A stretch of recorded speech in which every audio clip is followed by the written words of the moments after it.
আপনাকে কি করতে ডেকেছিলাম, আপনি কি করে এলেন? সেই মানুষগুলো বলছে বিচার করার জন্য। আপনি তো কিছুই করলেন না, উপরন্ত 20 টাকা জরিমানা নিয়ে এসেছেন আর ওদের অনুমতি দিয়ে দিচ্ছেন। পতিব্রতা সতী নারী পতি আছে সাথে, দোষ যদি করে তাহা করে গোপনেতে। আচ্ছা, নায়েব বলছেন তারা যদি দোষ করে, স্বামী তো সাথে আছে, তো করুক না, আমার কি অসুবিধা আছে? এখন তাদের প্রতি নাই আর জুলুম, নাম গান করিবারে দিয়েছি হুকুম। আর কোনো জুলুম আছে তাদের প্রতি? আমার কোনো জুলুম থাকবে না, নাম গান করবার আমি অনুমতি দিয়েছি।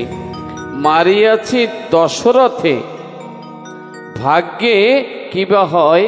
আমি দশরথকে তো মেরেছি, না জানি আমার ভাগ্যে কি হয়ে বসে।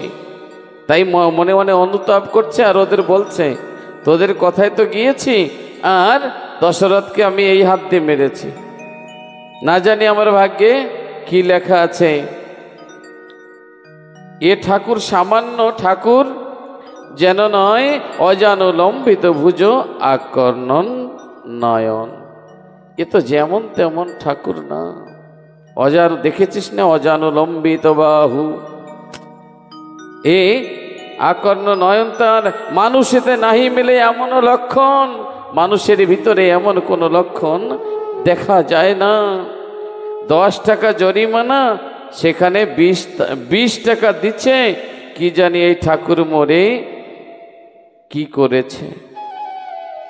10 টাকা, সেখানে মানুষ হাতে পায়ে ধরে, বাবু 10 টাকা দিতে পারবো না, তুমি একটু কম করো, তাই না? আর সেখানে 10 টাকার জায়গায় 20 টাকা দিয়ে দিচ্ছে। না জানি এই ঠাকুর কি যেন করেছে আমাকে। স্বপ্নে দেখিয়েছি ওই ঠাকুর আসিয়া, হস্তের অঙ্গুলি মোর নীল খসাইয়া। রাত্রে স্বপ্ন দেখেছি, ওই ঠাকুর এসে আমার উংলি খসাইয়ে নিয়েছে। না জানি আমার এই কপালে কি লেখা আছে। তোদের কথায় পড়ে আমি গেলাম, তাদের উপরে অত্যাচার করে এলাম। আরো দেখলাম যেন আসিয়াছে পত্র, গৃহদাহ হইতেছে ঘর নাই মাত্র। আরো দেখেছি একটা চিঠি এসেছে, চিঠিতে লেখা আছে তোমার ঘর দগ্ধ হবে, অর্থাৎ আগুনে পুড়ে ছাই খাই হয়ে যাবে, ঘরে বলতে তোমার কিছু থাকবে না। আমি এটা স্বপ্নে দেখেছি। নৃত্য করে বাম অঙ্গ, শান্তি নাই মনে।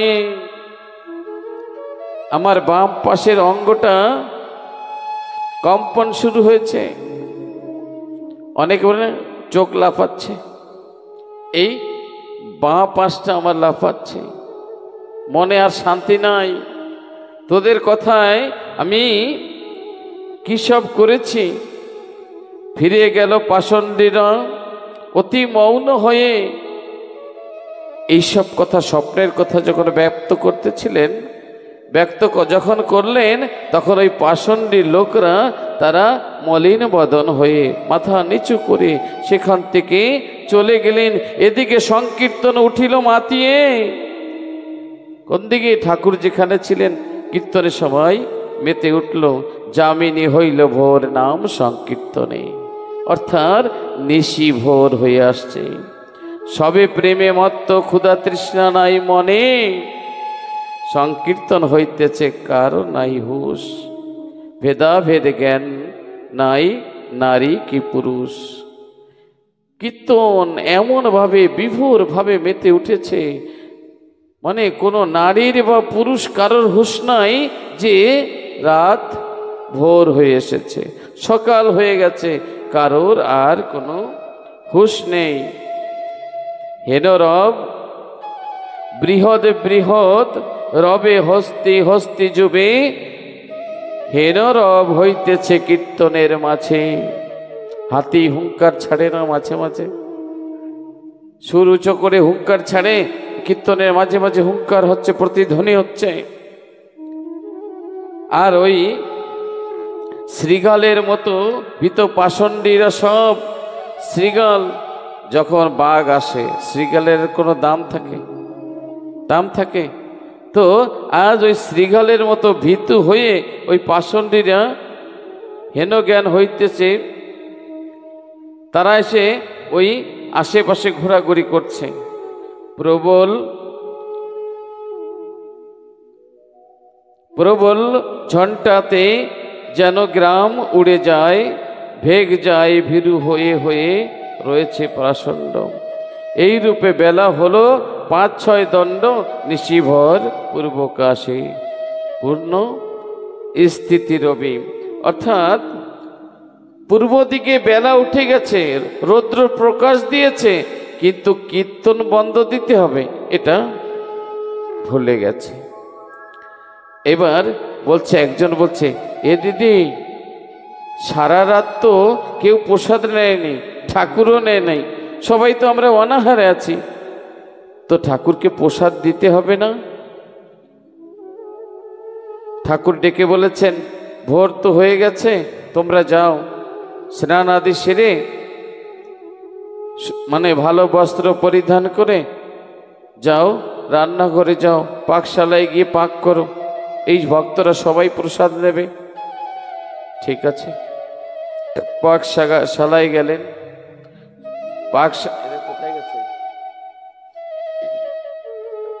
পাকশালায় গেলেন, পাক করলেন, ৬৪ ব্যঞ্জন রান্না করলেন, রন্ধন করে ঠাকুরকে ভোগ লাগাবেন। ঠাকুর স্নান আদি সেরে এসেছেন, আর সুন্দর আসন দিয়েছেন, তার কর ধৌত করলেন, হাত ধৌত করেছেন, করে তাকে সেবা দিচ্ছেন। কেউ কেউ কি করছেন, ওই ময়ূর পুচ্ছ, ময়ূরের পাখা এনে বাতাস দিচ্ছেন, কেউ জল এনে সামনে রাখছেন, এমনি করে সেবা করালেন এবং সুন্দর একটা বিছানা পেতে দিলেন। আর বিছানায় তিনি শুয়ে পড়লেন, চিত হয়ে শুইলেন ঠাকুর।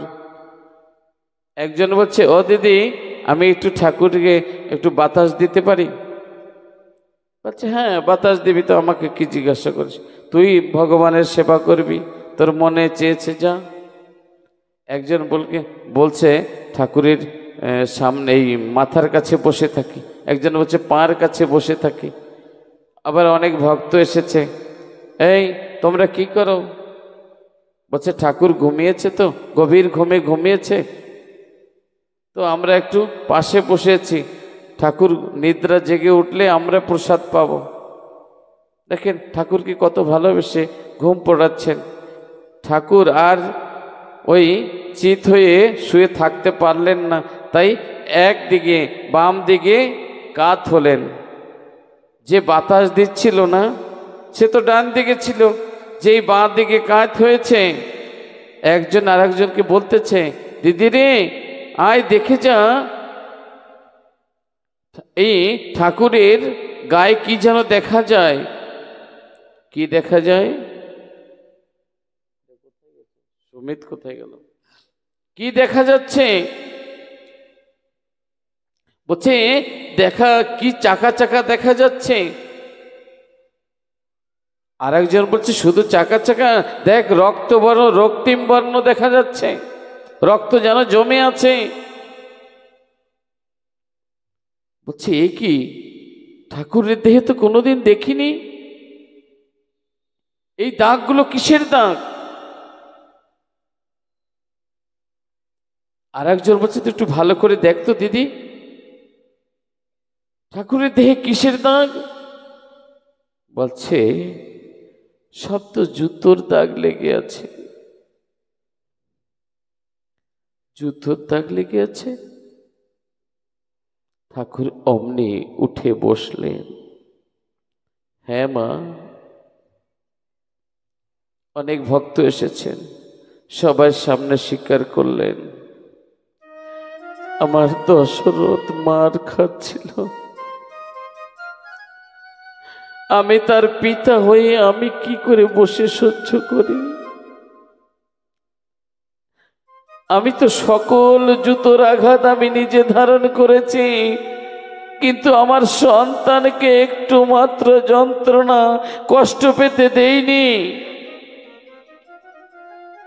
একজন মা বলছে, ঠাকুর ঠাকুর এ কি করলে তুমি? তুমি নিজেই জুতোর আঘাত ধারণ করেছ। দশরথের কানে যখন গেছে না, দশরথ শুনে পাগলের মতো ছুটতে ছুটতে এসে আজ ঠাকুরের চরণে পড়ছে, হরি এ কি করলে তুমি? হরি হরি নাম করবার জন্য, তোমাকে ভালো রাখার জন্য এই দশরথ জীবনটাও দিয়ে দিত, আজ কি করেছ? ওই নায়েবের সকল জুতোর আঘাত তুমি নিজে ধারণ করেছ। এই জন্য তো আমি কিছু বুঝতে পারিনি, আমি কিচ্ছুই বুঝতে পারিনি। ওরে ওঠ ওঠ দশরথ, ওরে আমি তো জন্মে জন্মে ভক্তের দাস, ভক্তের কষ্ট হরণ করতেই আসি রে, কেন তুই কষ্ট পাচ্ছিস? ওরে তুই আমার সামনে মার খাবি, আমি চেয়ে চেয়ে দেখব, এটা কি কখনো সম্ভব রে দশরথ? তাই তো তোকে বাঁচিয়ে আমি নিজে ধারণ করেছি। এক মা চিৎকার করে উঠলেন, বলছে না এগুলো আমরা মেনে নিতে পারবো না, আমাদের প্রাণের ঠাকুরের গায়ে আঘাত, আমরা সইব না, এর বিচার চাই। দশরথ বলছে, আমিও এর বিচার চাই। তারা মারতে মারতে আমাকে মেরে ফেললো না কেন? আজ আমার জন্য, আমি সাধারণ একটু নর আকার ধরা মানুষ, মানুষ শ্রেষ্ঠ ভগবান, তিনি আমার জন্য, তিনি ওই নায়েবের জুতোর আঘাত আমি বুঝতে পারিনি। 10 টাকা জরিমানা চেয়েছিল, ঠাকুর কেন 20 টাকা দিয়েছে? সব মায়ের একসঙ্গে বলে উঠলেন, আমরা এর বিচার চাই, এর বিচার আমাদের দিতেই হবে। বিচার কোথায় দেবে? ঠাকুর বলছেন, আমি কাছারি বসাবো, আমি কাছারি বসাবো, সেইখানে বিচার হবে। ঠাকুর উঠে বসলেন, সবাইকে বললেন, তোমরা তৈরি হও, এখানে কাছারি বসবে। আজ এই মায়েরাই করবেন এর উপযুক্ত বিচার। মায়েদের উপরে সবকিছু সঁপে দিলেন। আচ্ছা, নারীদের নিয়েই তো যত গন্ডগোল, তাই না বাবা? আমা, এই নারীদের বলা হতো নরকের দ্বার। যেই মা আমাকে জন্ম দিয়েছে, ধরা ধামে এনেছে, এই সুন্দর ভুবনের আলো বাতাস গ্রহণ করছে, সেই মাকে যদি নরকের দ্বার বলা হয়, আমা তা শোনার আগে তো মৃত্যু প্রয়োজন হয়, তাই না? যেই নারী না থাকলে সৃষ্টি হতো না, আর সেই নারীকে নাকি আজ ওরা বলছে নরকের দ্বার। এই নারী মাথা উঁচু করে চলার কোনো শক্তি ছিল না, কোনো অধিকার ছিল না। হরিচাঁদ ঠাকুর বলছে এবার সময় এসেছে, আর নয়। এই মাতৃবর্গেরা অনেক নারী যন্ত্রণা সহ্য করছে। নারীদের পরে অনেক অত্যাচার করেছে, অমানসিকভাবে অত্যাচার করেছে। নারীদের কোনো স্বাধীনতা ছিল না।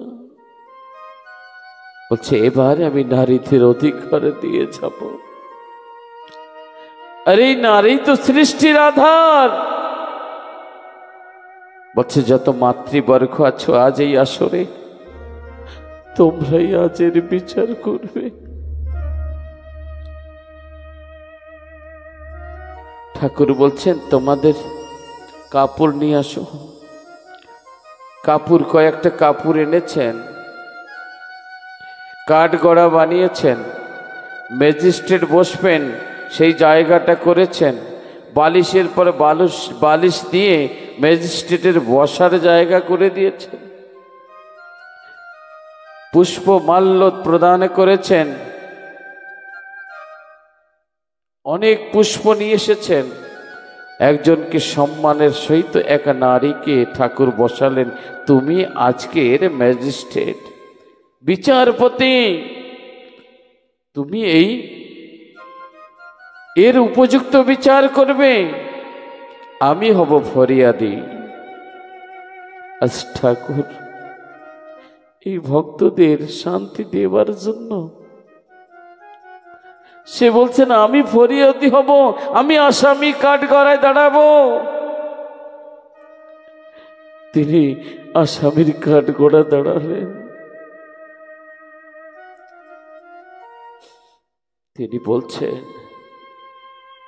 জজ সাহেব, আজ দশরথের বাড়ি যে অন্যায় অবিচার হয়েছে এর সম্পূর্ণ বিবরণ আমি তোমার কাছে খুলে বলছি, আপনি এর উপযুক্ত বিচার করবেন। আজ নায়েব মশাই এসে আমাকে মেরেছে, কি অপরাধ ছিল আমার? জজ সাহেবা বলছে আপনাকে আঘাত করেছে তার প্রমাণ। ঠাকুর তার ঢেকে রাখা কাপড়টাকে খুলে দিয়ে বলছেন, এই দেখুন জজ সাহেবা,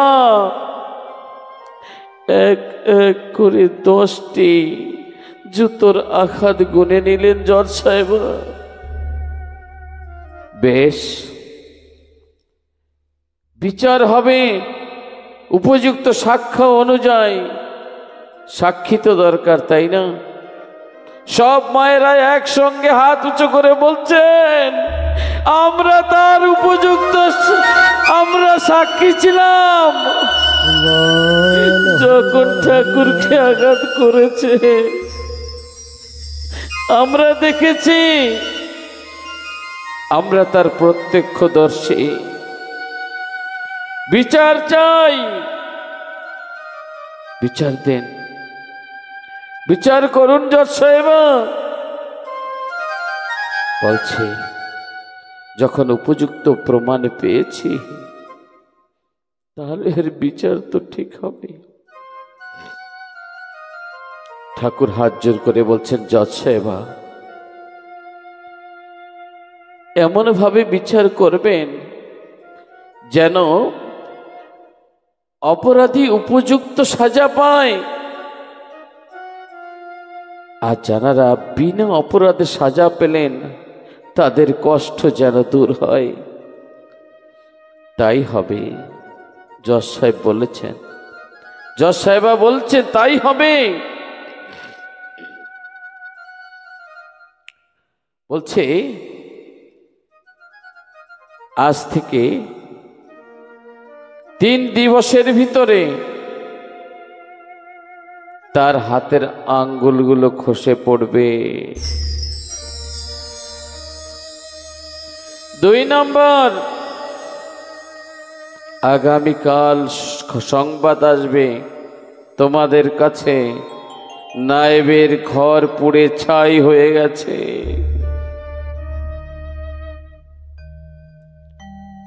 তৃতীয়, তার গলা, পচা গলা, কুষ্ঠ ব্যাধি হবে। 4 নম্বর, তার আপন বলতে কেউ থাকবে না।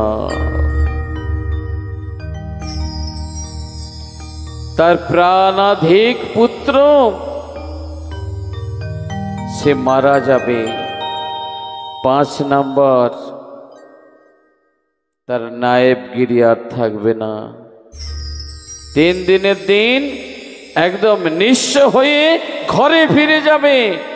এটাই ওর উপযুক্ত বিচার। বলেন আপনারা খুশি তো? প্রেম সে বলুন না, খুশি তো? আজ এই মায়েরা বিচার করলেন, ঠিক তদ অনুযায়ী পরের দিন নায়েবের ঘর পুড়ে ছাড়খাড় হয়ে গেল। বিচার কে করেছেন? যেমন কর্ম তেমন ফল ভুগতেই হবে ধরাধামে। পরের দিন তার একমাত্র পুত্র মারা গেল, কুষ্ঠ ব্যাধি হলো। নিঃস্ব হওয়ার সাথে সাথে তার নায়েবত্ব শেষ। অন্যদিকে যেই কয়জন এই কূটনীতিজ্ঞ যারা ছিল তাদেরও কুষ্ঠ হয়ে গেল।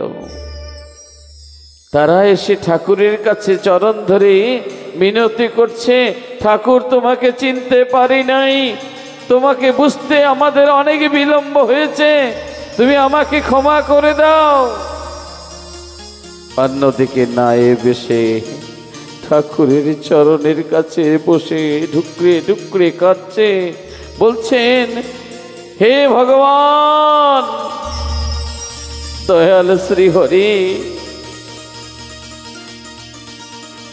আমি তো ক্ষমার যোগ্য নয়, আমি তো বুঝে গিয়েছিলাম। তুমি সেদিন 10 টাকার জায়গায় 20 টাকা কেন দিয়েছিলে?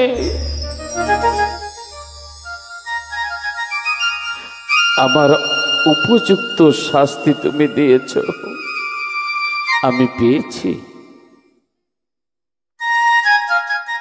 এরপরে যদি আমি আর কোনোদিন আসি ধরাধামে, তুমি এতটুকু আশীর্বাদ করো আমি যেন তোমাকে চিনতে ভুল না করি। একটু ভুলের জন্য এত বড় সাজা আমাকে গ্রহণ করতে হলো। এখন আমার বলতে তুমি ছাড়া আর কেউ নাই ঠাকুর। সবকিছু নিঃস্ব হয়ে তোমার কাছে এসেছি। পারলে এই অথমকে তুমি ক্ষমা করে দিও। সেখানে নায়েব দেহ ত্যাগ করলেন।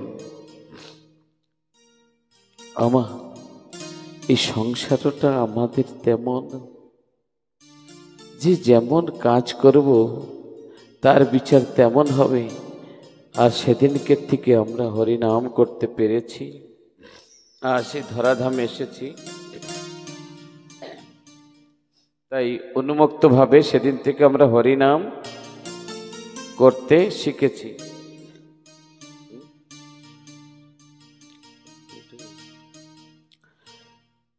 এবার নিয়ে এলো রে গোলকে গোপন ছিল রে,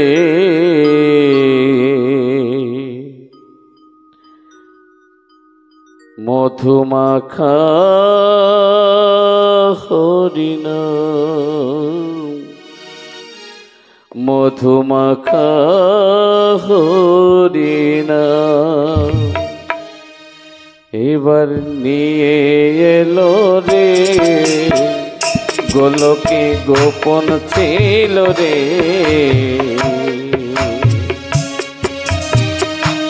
মধুমাখা হরিনাম, মধুমাখা হরিনাম।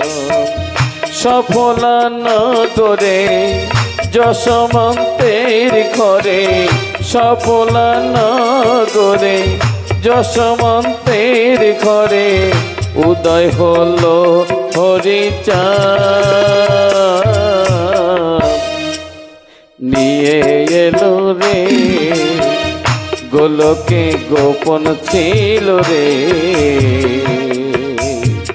মধুমাখা হরিনাম, মধুমাখা হরিনাম।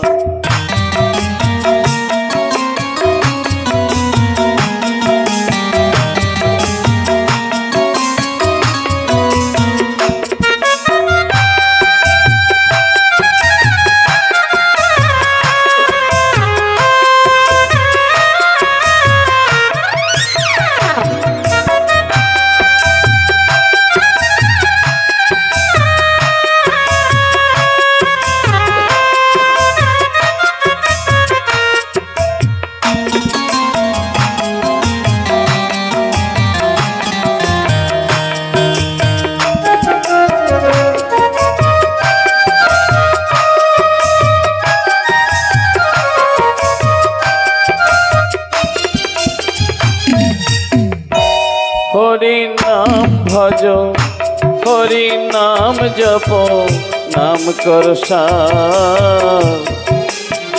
হরি নামে ভাষাও তরি হয়ে যাবে পার। হরি নাম ভজ, নাম জপ, নাম কর সার। হরি নামে ভাষাও তরি হয়ে যাবে পার। হরি নামে মা তোয়ারা,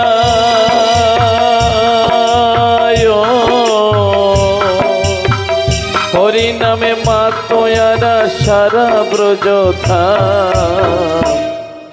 নিয়ে এলো রে গোলকে গোপন ছিল রে, মধুমাখা হরিনাম,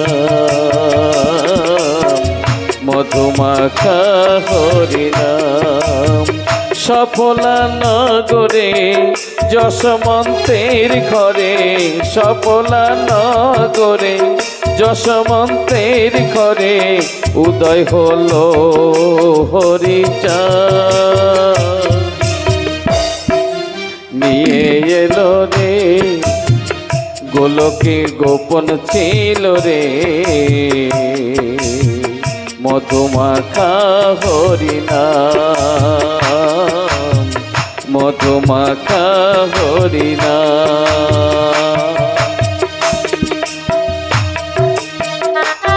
বাহু তুলে হাত তুলে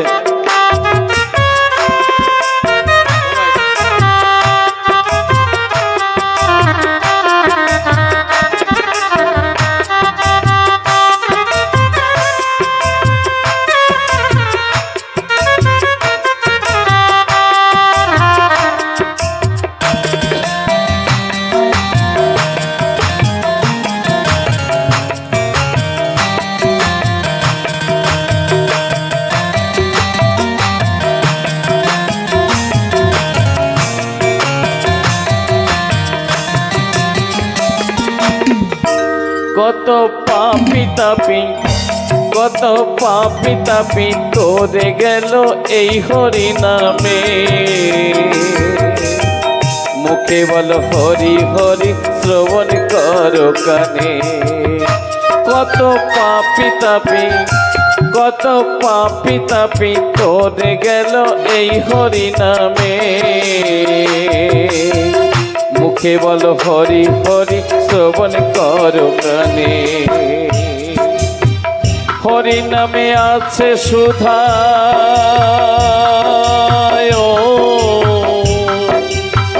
হরি নামে আছে সুধা অমৃত সমান। নিয়ে এলো রে গোলকে গোপন ছিল রে, মধুমাখা হরিনাম, মধুমাখা হরিনাম। সফলা নগরে যশোমন্তের ঘরে, সফলা নগরে যশোমন্তের ঘরে উদয় হলো হরিচাঁদ। নিয়ে এলো রে গোলকে গোপন ছিল রে, মধুমাখা হরিনাম, মধুমাখা হরিনাম।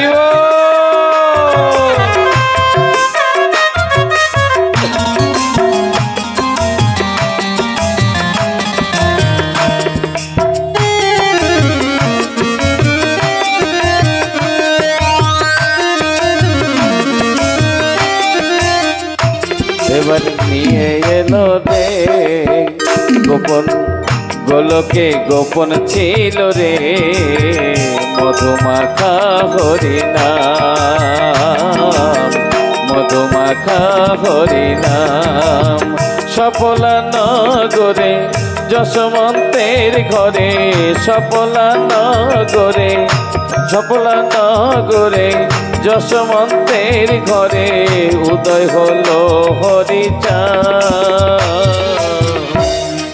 নিয়ে এলো রে গোলকে গোপন ছিল রে, মধুমাখা হরিনাম, মধুমাখা হরিনাম।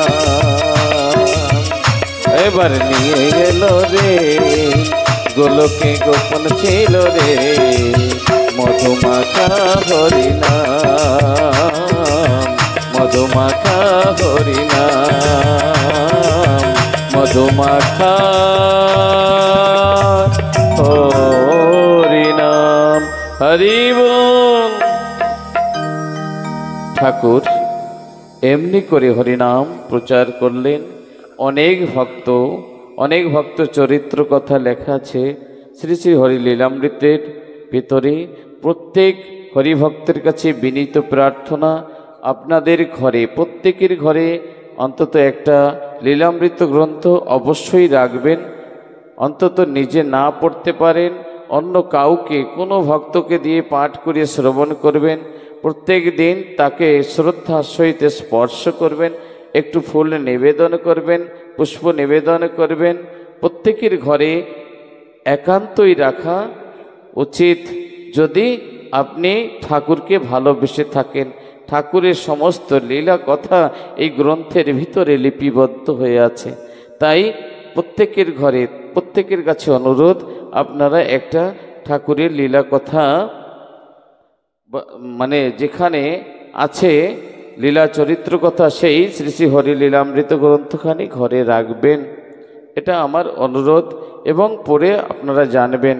তো অনেক কিছু লেখা, তার ভিতরে কিছুই পারলাম না আপনাদের সামনে 4 দিনের ভিতরে তুলে ধরতে। তো এইভাবে লীলা করে ভগবান একদিন গুরুচাঁদের ভিতরে প্রবেশ করে মানব লীলা সাঙ্গ করলেন। বলো গুরুচাঁদ ভগবান কি। তিনি বললেন যে আমি এখন চলে যাব, আমার সময় হয়ে গেছে যাবার সময়। হে ভক্তগণ, তোমরা মিলেমিশে থেকো, ঝগড়া করবে না, ভাইতে ভাইতে মিশে থাকবে।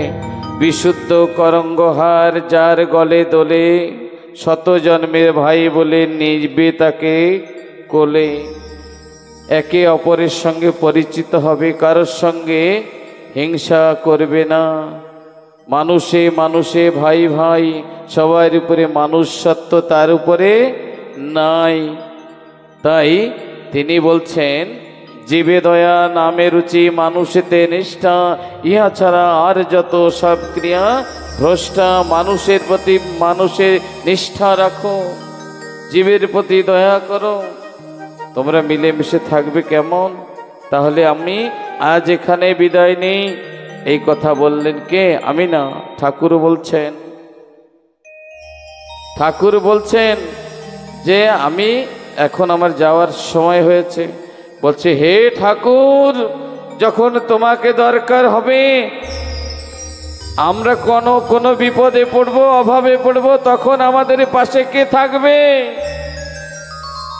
বলছে, আমি তোমাদের ছেড়ে যেতেই পারবো না। তাই আমি আমার উপযুক্ত পুত্র গুরুচাঁদের দেহের ভিতর প্রবেশ করলাম। তোমাদের যাহা কিছু মনের আশা আকাঙ্ক্ষা, তোমরা গুরুচাঁদের ভিতরে আমাকে দেখতে পাবে। এই কথা বললেন এক ভক্ত। আর একটা কথা বলবো বিশ্রাম দেওয়ার আগে।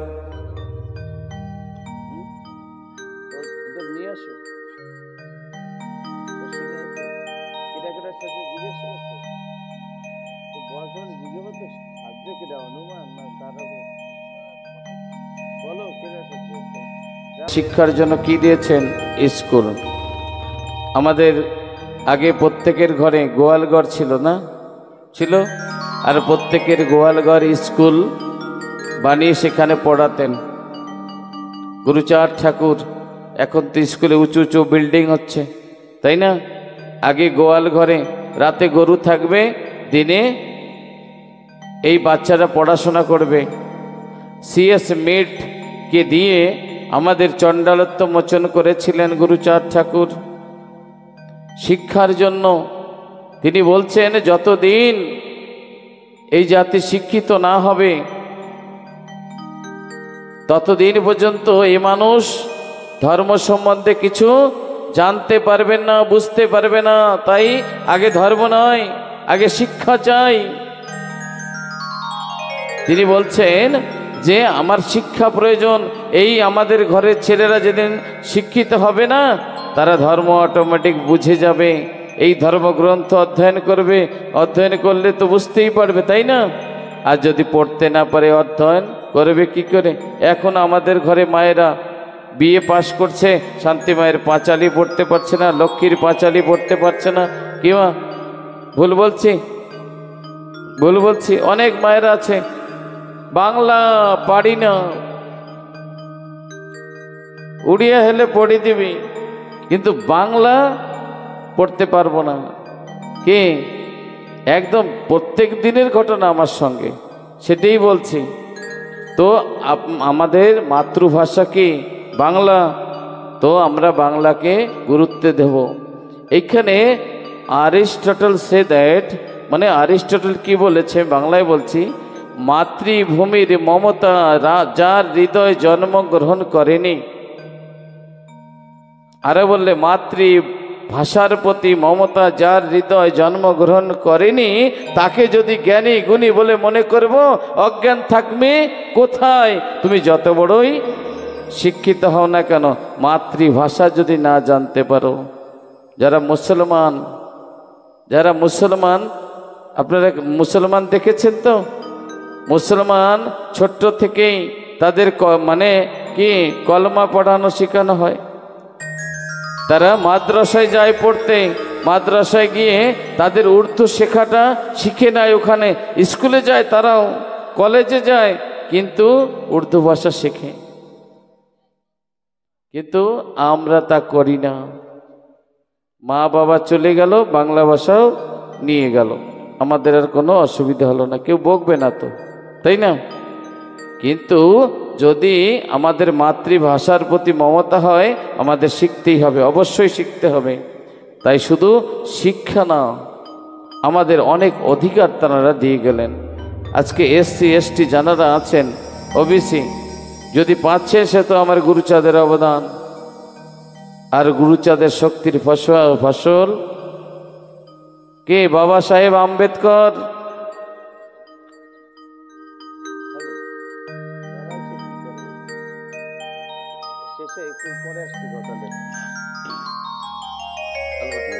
তো খালি তাই দিলেন না, তিনি ধর্ম শিখালেন। গুরুচাঁদ ঠাকুর কি ধর্ম শিখালেন? একদিন গোপাল সাধু দলবল নিয়ে গুরুচাঁদের কাছে এসেছেন, সঙ্গে অশ্বিনীও এসেছেন। অশ্বিনী ঠাকুর বাড়ি এসে ঠাকুরকে প্রণাম করে ভেতর বাড়িতে গিয়ে কি করতেন, ওই জঙ্গল হলে পরে, জঙ্গল হলে আশেপাশে, ঘরের আশেপাশে জঙ্গল রাখতে নাই। গুরুচাঁদ ঠাকুর বলছেন পরিবেশ পরিষ্কার পরিচ্ছন্ন, তোমার জামা ছেঁড়া থাকতে পারে, থাকুক, কিন্তু অপরিষ্কার যেন না থাকে। তিনি কত দিকে সূক্ষ্মভাবে ধ্যান দিতেন।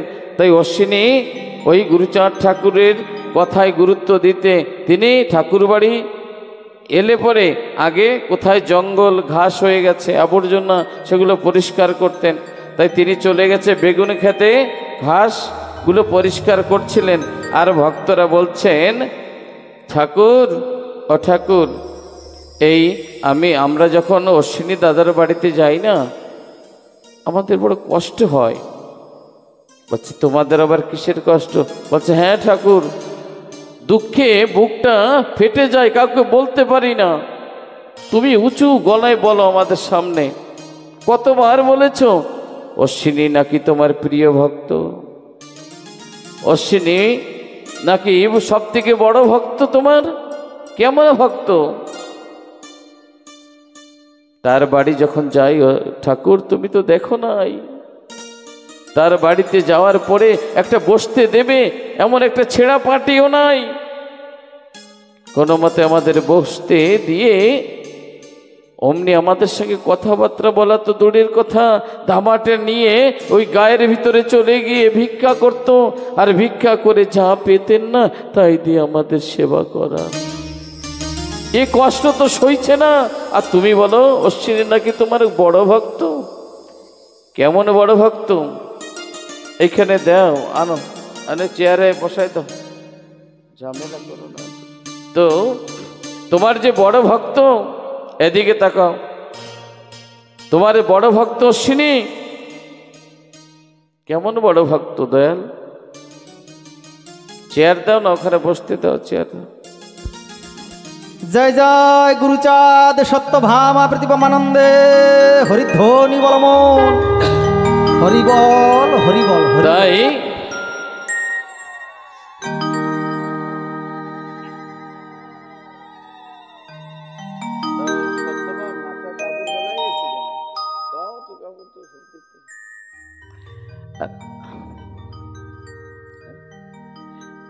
একটু 10 মিনিট কেউ যাবেন না, এখনই প্রসাদ বিতরণ হবে। আমি অল্প একটু কথা বলবো। এক পাশে দাও, ওই পাশেই দাও, দাও ওখানে বসো।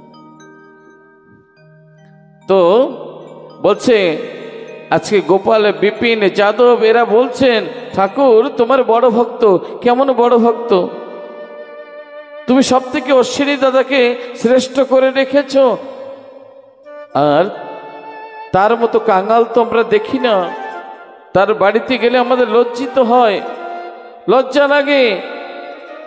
মা একটু বসে থাকো চুপচাপ,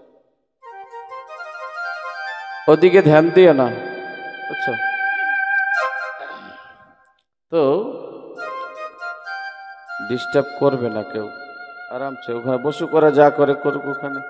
ভগবানের সঙ্গে বেশি করো না আদান প্রদান। যাও, ভক্তি পারলে ভক্তি দাও। তোমার কি বোন হয়? একটু পা ধরে গড়াগড়ি যাও তো দেখি, কে ভক্তি উজাড় করে দাও না। তাই বলছে তোমার বড় ভক্ত অশ্বিনী।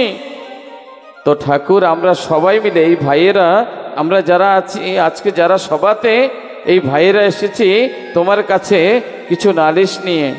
ঠাকুর, কিছু অশ্বিনী দাদাকে দাও, সে তো চাইবে না তোমার কাছে, আর তুমিও তো কিছু দাও না তাকে, ভিখারি করে রেখে দিয়েছ। ঠাকুর দাও কিছু।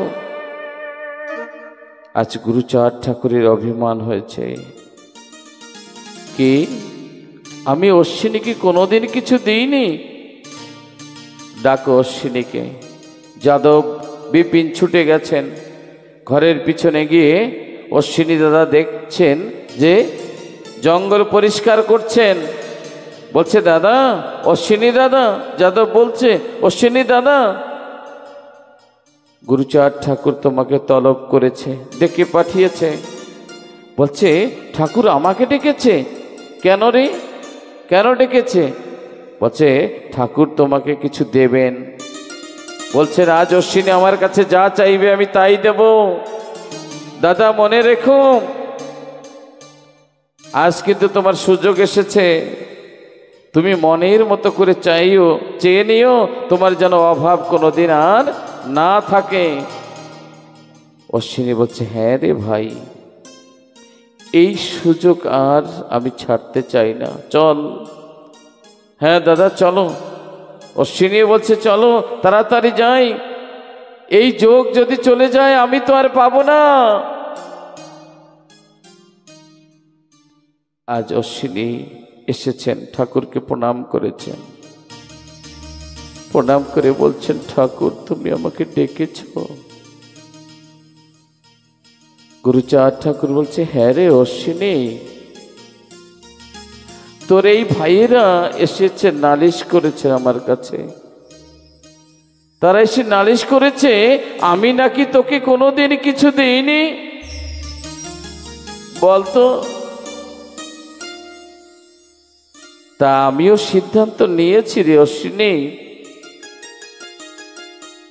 আজ তুই যা চাইবি না আমি তোকে তাই দিয়ে দেব। তুই যদি আজ পৃথিবীকেও চাস, পৃথিবীও তোর হয়ে যাবে। আজ চা, তুই মন খুলে চেয়ে নে অশ্বিনী। অশ্বিনী কিচ্ছু বলছে না। বলেন, এই সুযোগটা আমরা যদি পেতাম, সঙ্গে সঙ্গে 2-4 করোড় টাকা চেয়ে নিতাম, তাই না? কিন্তু অশ্বিনী দু নয়নের জল ছেড়ে দিয়েছেন। কিরে অশ্বিনী, কথা বলছিস না যে? চা,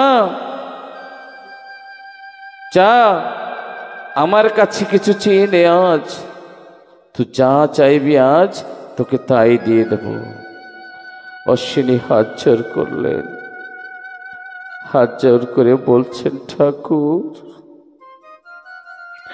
ঠাকুর, তুমি তো পরম দয়াল, তাই না?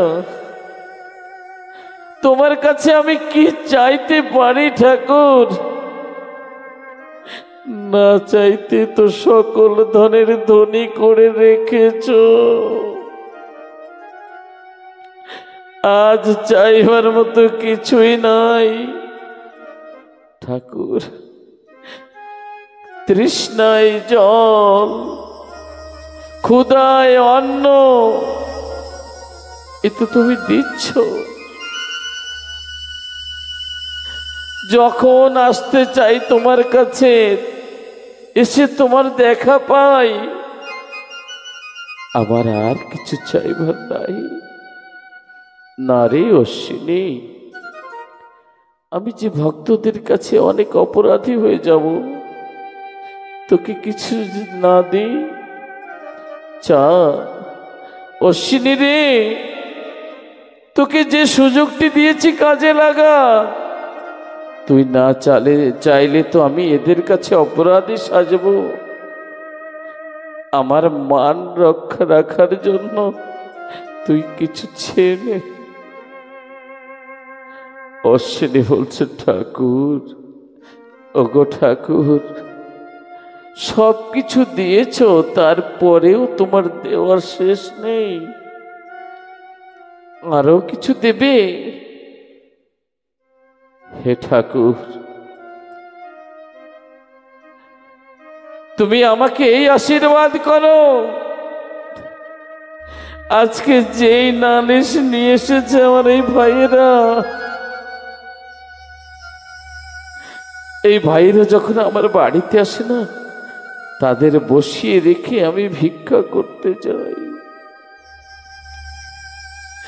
কত জন্মের সাধন ভজন থাকলে এমন ভাইদের পাওয়া যায়? তাদের মুখে ভিক্ষা করে এনে একটু অন্ন তুলে দিলে আমি শান্তি পাই। আর আমার কষ্ট দেখে আজ তোমার কাছে নালিশ করেছে, আর তুমিও মন খুলে দিতে চাইছো ঠাকুর। দাও, তুমি দিতেই যখন চেয়েছ ঠাকুর আমাকে দাও। আমি আজ তোমার কাছে চেয়ে নিচ্ছি। আমি অশ্বিনী, আমি তোমার কাছে চাইব। তুমি তো ঠাকুর, দাও ঠাকুর, দু হাত তুলে আমাকে আশীর্বাদ করো। এই ভাইয়েরা আরবার যখন আমার বাড়িতে যাবে আর আমি ওই ধামাটি মাথায় নিয়ে ওই গ্রামের ভিতরে ঘরে ঘরে গিয়ে ভিক্ষা করব, যখন ভিক্ষা চাইব ঠাকুর, তখন এই গ্রামের কেউ যেন আমাকে ভিক্ষা না দেয়। ভিক্ষা না দিয়ে আমাকে যেন ওই কুকুরের মতো তাড়িয়ে দেয়। তোমার দিতে যদি হয় আমাকে এই আশীর্বাদ দাও। গুরুচাঁদ বলছে, গোপাল রে, ও গোপাল, যেমন ছিলাম তখন ভালো তো ছিলাম, তোরা কেন এই করলি? আজ অশ্বিনী দেখেছিস, আমার বাবার যদি কোনো একনিষ্ঠ ভক্ত যদি থেকে থাকে, সে হলো এই অশ্বিনী। মনে মনে কি হয় জানিস? আমি অশ্বিনীর চরণ ধরে একটা প্রণাম করি। আজকে জন্মের মতো আমাকে দেনা করে দিল রে অশ্বিনী, জন্মের মতো দেনা করে দিয়েছিস। অশ্বিনী বলছে, ঠাকুর আমি তো চেয়ে নিলাম, তুমি দিলে তো। হ্যাঁ ঠাকুর, হ্যাঁ অশ্বিনী, আমি তোকে মানা করতে পারি, তবে আমার দেওয়া শেষ হয়নি রে অশ্বিনী, তুই চেয়ে নে। আর কি চাই? গুরুচাঁদ বলছে, আর কি চাই অশ্বিনী? অশ্বিনী বলছে, ঠাকুর তুমি আমাকে গান মন্দ যা কিছু করো, উপেক্ষা করো, আমি কোনো কষ্ট পাবো না। আমি জানো তোমাকে ভালোবাসতে পারি, আমি তোমার চরণ যুগল চাই।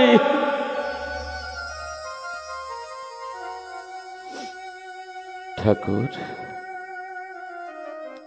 জীবনে কতবার ধরা দামে এসেছি, চলে গেছে জানি না। ঠাকুরকে হারিয়েছি, জীবনে আসা যাওয়ার সংসার। আজ তোমার সাক্ষাৎ হয়েছে, তাই আমি চেয়ে নিলাম। তুমি দিতেছি, আমাকে উজাড় করে দিলে। কত মুনি ঋষি সাধু গোসাই অন্ত পায়নি, আজ আমি তোমার চরণ চেয়ে নিচ্ছি। দাও, জীবনে হয়তো আর দেখা হতেও পারে, নাও হতে পারে। এই দেখা মনে হয় শেষ দেখা ঠাকুর, এই দেখা তো শেষ দেখা।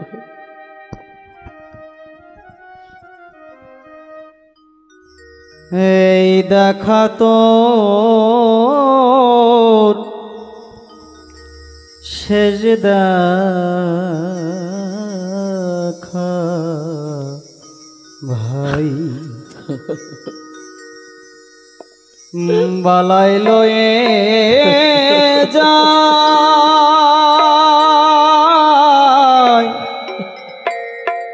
হায়,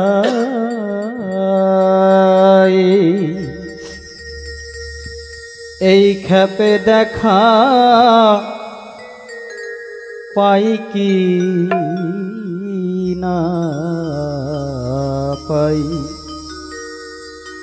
বলাই লয়ে যাই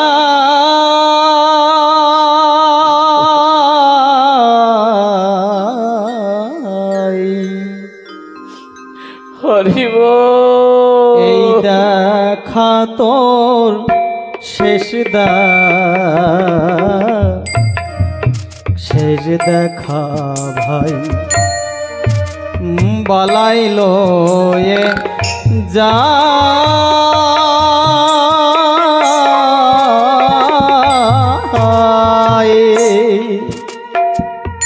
এই খেপে দেখা পাই কি না পাই বালাই লয়ে যাই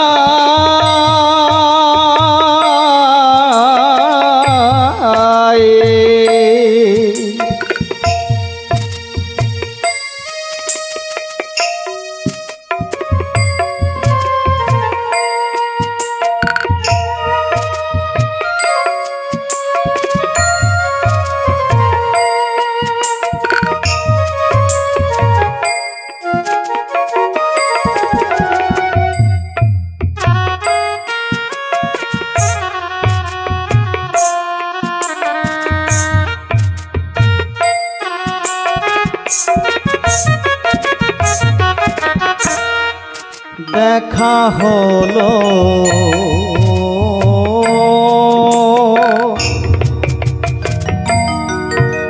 কত শত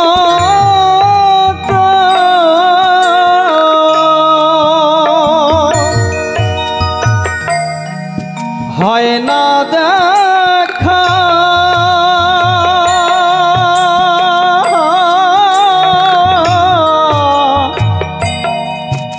মনের মতো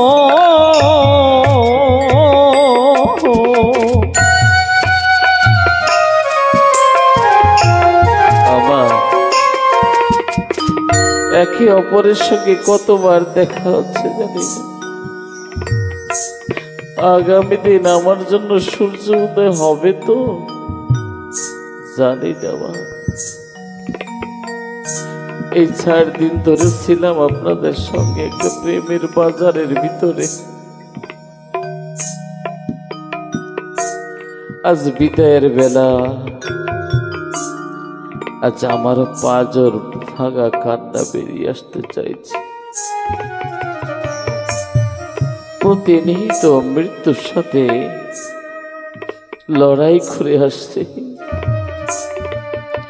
জানি না সেই কাল রূপে মৃত্যু কখন হানা দেবে। এরপরে যদি বাঁচিয়ে রাখে আমি আসতে পারি, হয়তো আপনাদের ভিতরে কেউ থাকবে না। তাই প্রত্যেক দেখা মাগো শেষ দেখা মনে করে দেখা হলো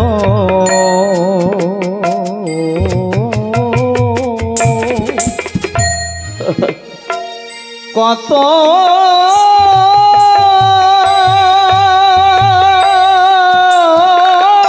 শত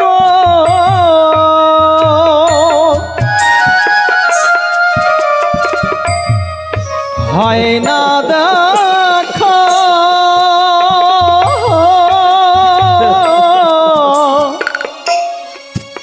মনের মতো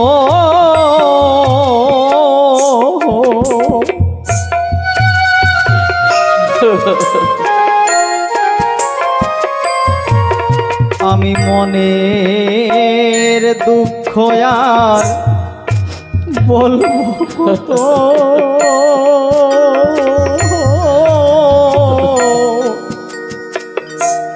মনের দুঃখ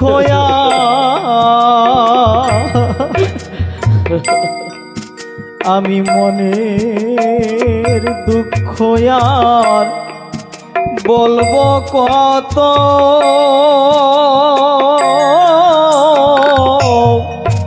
জন্মের মতো বিদায় হতে চাই। এই দেখা তো শেষ দেখা ভাই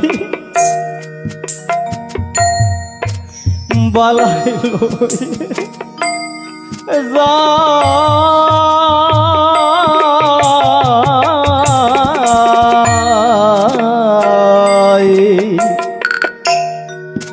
এ দেখা তোর শেষ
যাহবার তা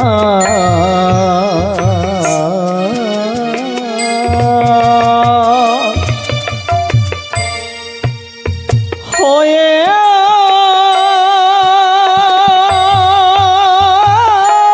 গেল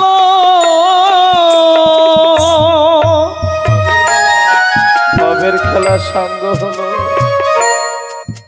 আমার ভবের খেলা সাঙ্গ হলো আমার ভবের খেলা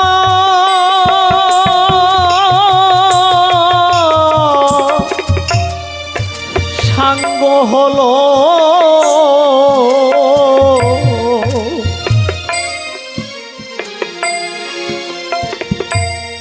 সবে বন্ধু বর্গে হরি বল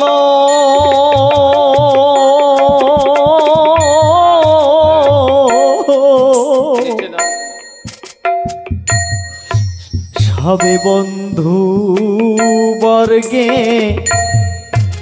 হরি বল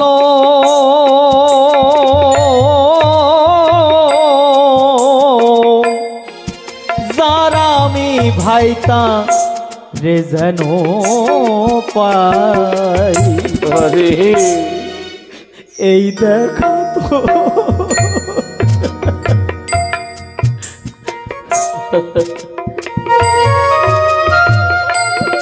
হে ভক্তগণ একটু আশীর্বাদ করো আমি যার সেই পরম পিতার কাছে যেন আমি শেষের দিনে স্থান পাই তার সাক্ষাৎ যেন পাই জীবনের অন্তিম সময় সবাই একটু আশীর্বাদ করো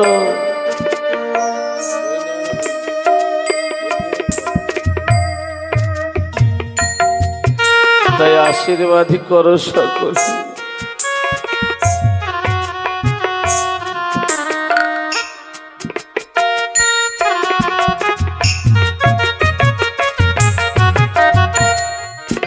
আশীর্বাদ কর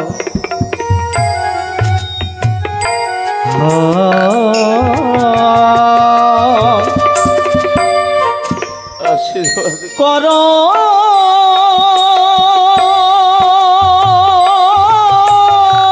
সকলি আমার শিরে দিয়ে বল। আমার শিরে দিয়ে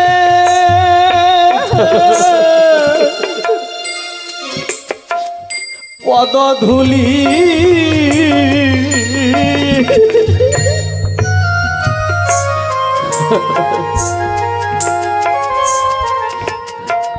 সবে আশীর্বাদ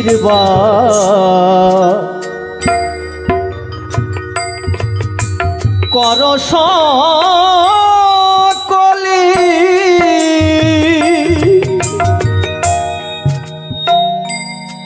আমার শিরে দিয়ে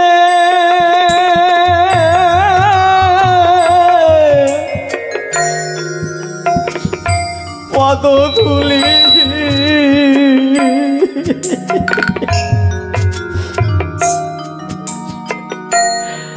হে ভক্তগণ, এই অধম কাঙালকে তোমরা একটু আশীর্বাদ করো।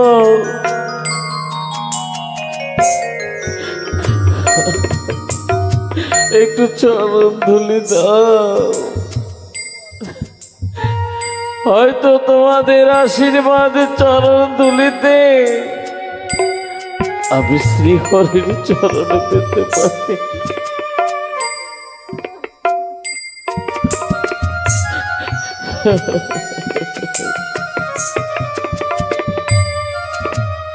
মুখে হরি হরি, আমি মুখে যেন হরি বলি,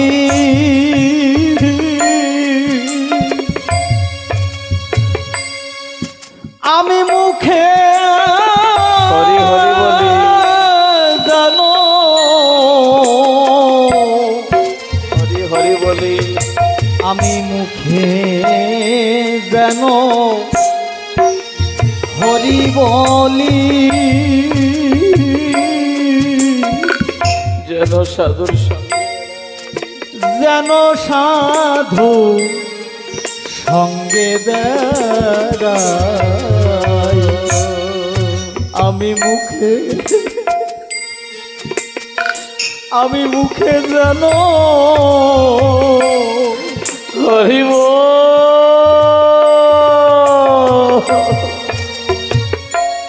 হরি জয় জয় শান্তি হরি গুরু চাঁদ প্রেমানন্দে একবারে হরি হরি বলো।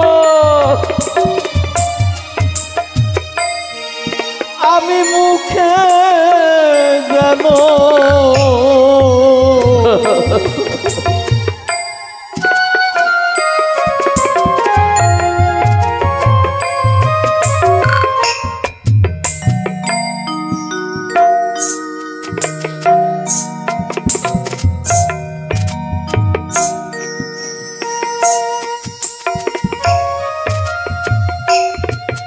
আমি মুখে যেন হরি বলি, যেন সাধু সঙ্গে বেড়াই। এই দেখা তোর শেষ দেখা ভাই,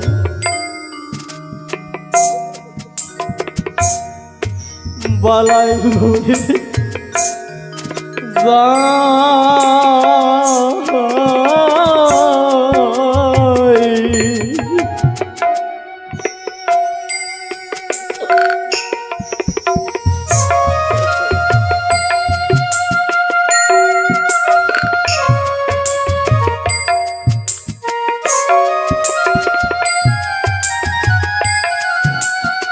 ভক্তগণ,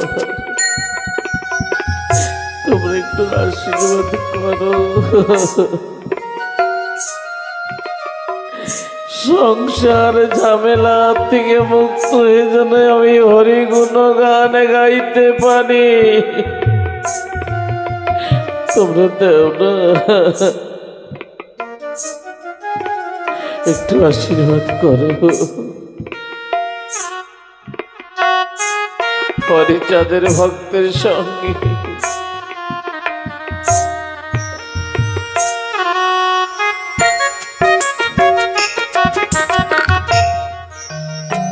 হরি সাদে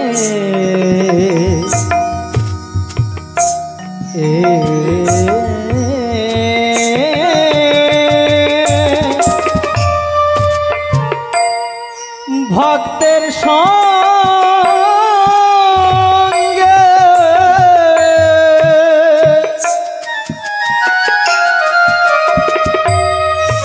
ছিলাম আমি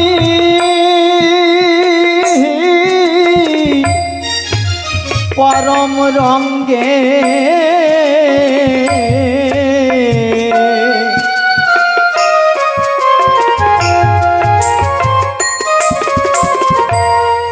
আমার এই হরিচাঁদে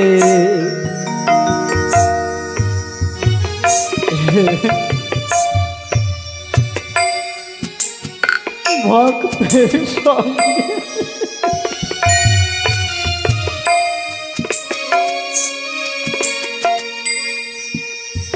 ছিলাম আমি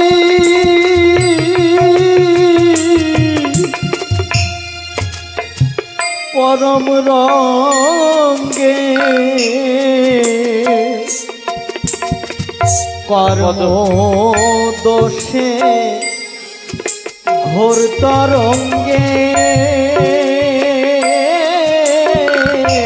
ডুবে মহা আমি কর্ম দোষে ঘোর তরঙ্গে ডুবে মরলে কুল না রে পাই এই দেখা তো শেষ দেখা ভাই হরি বালাইল এ যাই এই খাপে দেখা পাই কি না পাই বালাইল এ যা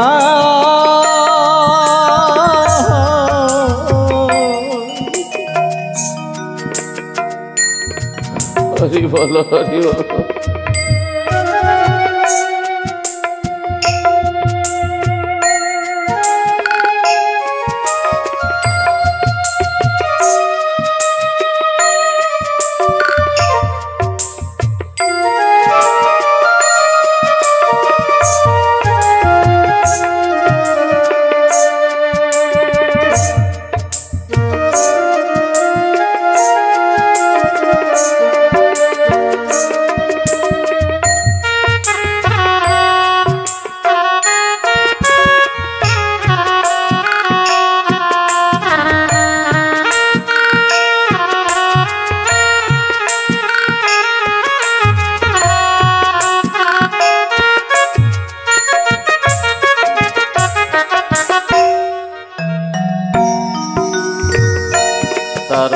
তাই বলছে দেখি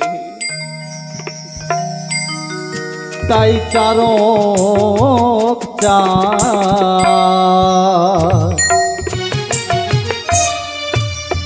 বলছে ডে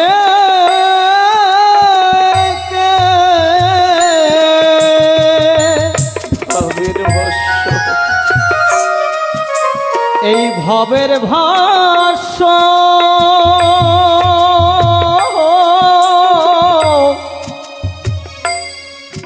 অঙ্গে মেখে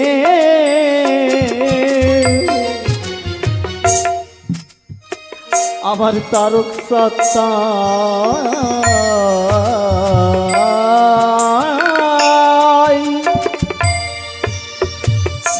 বলছে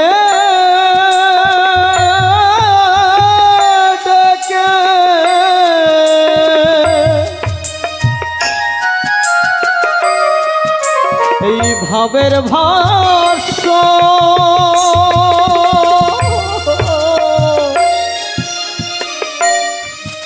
অঙ্গে মেখে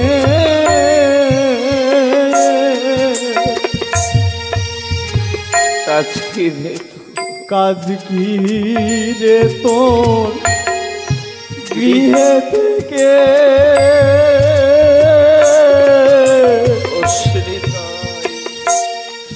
কাজ কি রে তোর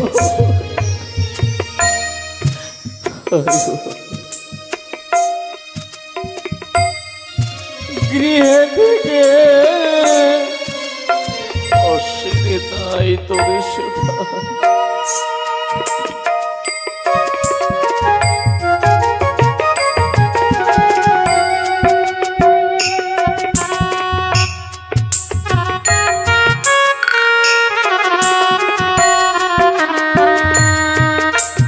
কাজ কি রে তোর এই গৃহে থেকে অশ্বিনী তাই তোরে সুধাই এ দেখা তোর শেষ দেখা ভাই বালাইলো এ যায়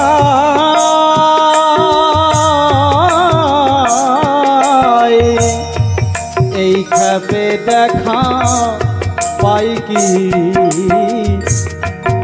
না পাই বালাইলো এ যায়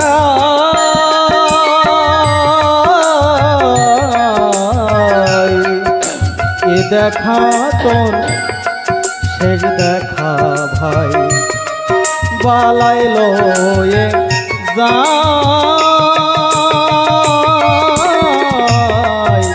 এ দেখা তোর শেষ দেখা ভাই এ দেখা তোর শেষ দেখা হরি দেখা হরি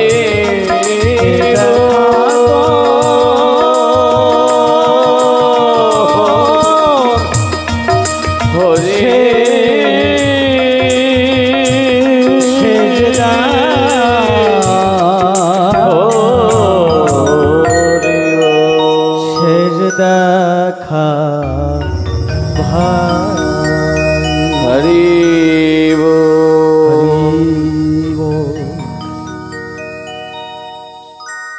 যাই হোক, 4 দিন ধরে অনেক কথা আপনাদের দিকে বলার সৌভাগ্য হয়েছে। বহু কথা বলেছি, তার থেকে অধিক তো ভুল ত্রুটি নিশ্চয়ই হয়েছে। সন্তান জ্ঞান করে সকলে একটু আশীর্বাদ করবেন, যেন এই মুখে একদিন হরিকথা কৃষ্ণ কথা হয়, বলতে পারি। একটু আশীর্বাদ করবেন। আগামী দিন সকালে আমরা বেরিয়ে যাচ্ছি সেই মালকানগিরিতে। সবাই ভালো থাকবেন, সুস্থ থাকবেন, মিলেমিশে থাকবেন, হিংসা নিন্দা করবেন না, আর প্রভুর নাম গুণাগুণ কীর্তন করবেন। এটাই পরম দয়ালের কাছে প্রার্থনা, আপনাদের কাছে নিবেদন। এই শেষ নিবেদনটা আপনারা গ্রহণ করবেন। আর কোনোদিনই যদি মনে করেন আর এই অধমকে যদি বাঁচিয়ে রাখে পরম পিতা, তাহলে স্মরণ করে দেখবেন, নিশ্চয়ই আপনাদের কাছে, আপনাদের ভালোবাসার কাছে আমি আবার ভালোবাসা পাইতে ফিরে আসব।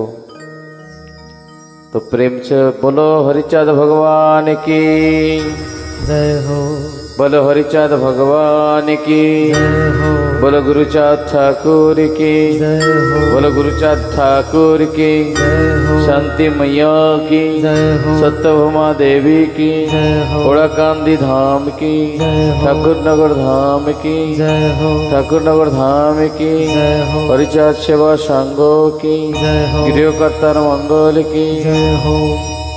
তবে আসুন একটু উঠে দাঁড়ান। একটা জিনিস